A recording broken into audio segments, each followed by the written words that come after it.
High everyone, welcome to Srijan blog. আশা করি আপনারা যে যেখানের থেকে ভিডিওগুলো দেখছেন আপনারা সবাই ভালো আছেন, আর সৃজন বাবাও কিন্তু ভালো আছে। এই ভিডিওটা অনেক আগের ভিডিও, পুরনো ভিডিও হলে হবে কি, নতুনভাবেই ভিডিওটা করা ছিল আর সেটাই এডিট করে ছাড়ছি। ভিডিওটা হচ্ছে আশ্বিন মাসে পুজোর অষ্টমী এবং নবমীর রাতের ভিডিও। সোনা বাবা কিন্তু ফার্স্ট টাইম রাতে পুজো দেখতে যাচ্ছে বা ঘুরতে যাচ্ছে। আমরা কিন্তু সবাই মিলে রেডি হয়ে বেরোয় পড়েছি। সৃজন বাবা মোটরসাইকেলের সামনেই বসবে, ও কিন্তু কোনোভাবেই পিছনে বসতে রাজি না। বুম দাও বাবা, বুম দাও, বুম দাও।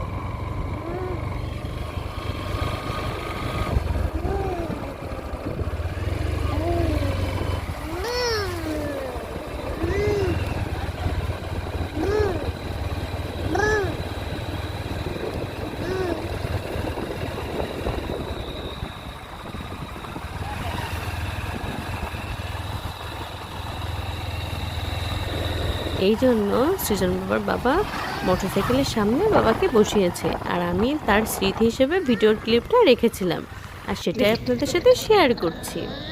সৃজন বাবা কিন্তু মোটরসাইকেলের সামনে বসে খুবই খুশি আর খুবই এনজয় করতে করতে আমরা প্রায় পুজোর মণ্ডপে চলেও এসেছি। সৃজন বাবা প্রথমবার রাতের বেলায় এত বড় মেলায় আসলো। এখানে কিন্তু নাগরদোলনার থেকে শুরু করে নৌকা সব কিছুই আছে।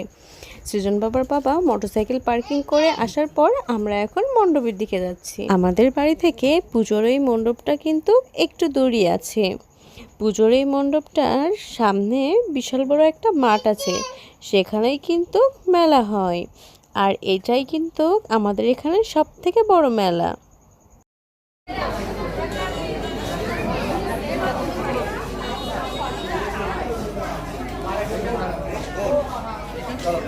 বাবা ঠাকুর কই, একটু হাতে দেখাও। ঠাকুর কই বাবা, একটু হাতে দেখাও। কই দেখাও, মা কই দেখাও। ওই যে মা, দেখাও কই দেখাও। গুড। ঠাকুরটা খুবই সুন্দর এবং অপূর্ব দেখতে হয়েছিল। আমরা ঠাকুর দেখা হয়ে যাওয়ার পরে মেলার দিকে যাচ্ছিলাম। হঠাৎ করে জানতে পারলাম সৃজন বাবার দিদিভাইরা মেলাতে এসেছে। এই জন্য আমরা সৃজন বাবার দিদিভাইয়ের সাথে দেখা করার জন্য ওয়েট করছিলাম। আর সেখান থেকে কি সুন্দর নাগরদোলনায় সবাই দোল খাচ্ছিল দেখুন, তারই একটা ছোট্ট ক্লিপও রেখেছিলাম।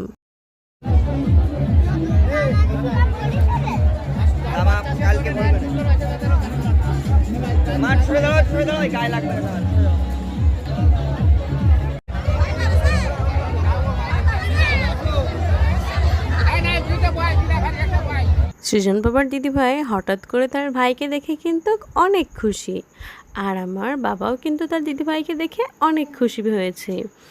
আমার সোনামাটা ঘোড়ায় উঠে দোল খেতে খুবই পছন্দ করে, আর সে তার ভাইকে নিয়েই দোল খাবে। বাবার বাবা এর জন্য তাদের দুই ভাই বোনকে দোলনায় বসিয়ে রেখেছে। যখন দোলনাটা ঘুরবে ঠিক তার আগেই সৃজনকে দোলনা থেকে নামিয়ে নিবে। আর আমার সোনা বাবাটা কিন্তু এই প্রথমবার ঘোড়ায় উঠে দোল খাওয়ার জন্য বসলো। যারা আমাদের এই ভিডিওটা আজ প্রথম দেখছেন তারা ভিডিওর নিচে সাবস্ক্রাইব বাটনটা ক্লিক করে দিন, আর ভিডিওটা ভালো লাগলে একটা লাইক, কমেন্ট এবং শেয়ার করে দিন এবং ভিডিওটা সম্পূর্ণ দেখতে থাকুন।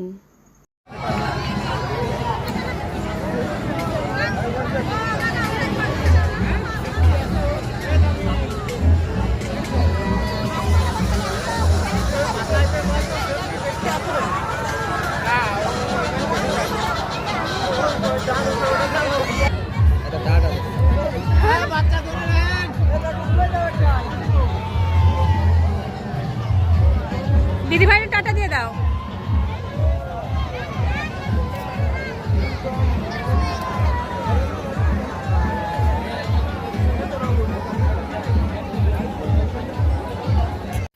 আজকের ভিডিওটা এই পর্যন্ত। ভিডিওটা ভালো লাগলে একটা লাইক, কমেন্ট এবং শেয়ার করে দিন। আর যারা শেষ পর্যন্ত ভিডিওটা দেখেছেন তাদেরকে অসংখ্য ধন্যবাদ। আমার সোনা বাবার এমন ছোট ছোট মিষ্টি ভিডিও দেখতে হলে ইউটিউব চ্যানেলটা সাবস্ক্রাইব এবং আমাদের পাশেই থাকতে হবে, তাহলে এমন ছোট ছোট মিষ্টি ভিডিও দেখতে পারবেন। সবাই ভালো থাকবেন, সুস্থ থাকবেন। নমস্কার সবাইকে। বাবা কিছু হবে না। কিচ্ছু হবে না বাতাস